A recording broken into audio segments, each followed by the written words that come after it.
A 26-year-old woman visits a genetic counselor following the diagnosis of cystic fibrosis in her sister. The woman's sweat chloride testing is normal. An older brother also has the disease. Neither parent is affected. What is the likelihood that the patient is a carrier for the disease? Is it 50%, 67%, 25%, 75%, or 33%?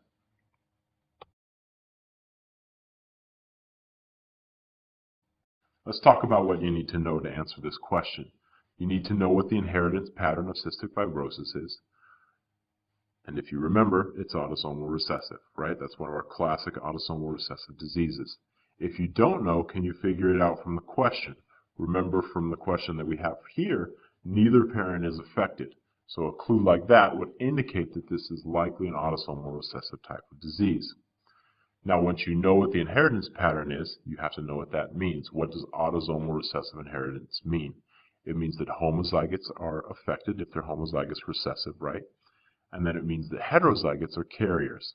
Once you know that, then you go to the next step and use your Punnett square. So the third thing that you need to know is knowledge of how to use a Punnett square. Again, we have the parent's genotype. It says that both of them are unaffected, right? But they have offspring that are affected. Remember from our knowledge of autosomal recessive diseases, in order for that to happen, both parents have to be carriers. So we can deduce from the question that both parents are heterozygous. So we put that into our Punnett square. Now the next question, what are the possible genotypes of the woman? We throw our alleles together, like we do in a normal Punnett square, and we come up with either homozygous dominant, right? Heterozygous or homozygous recessive.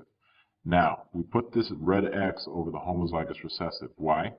Because she doesn't have the disease, right? She was tested, sweat chloride is negative, she does not have the disease.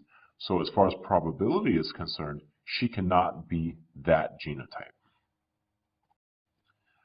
Now, out of the remaining three, the question is asking what's the probability that she's a carrier. So looking at that, remember that carrier status is heterozygous. So we have 2 out of 3 possibilities for heterozygosity. The probability is 67%. So the answer is B.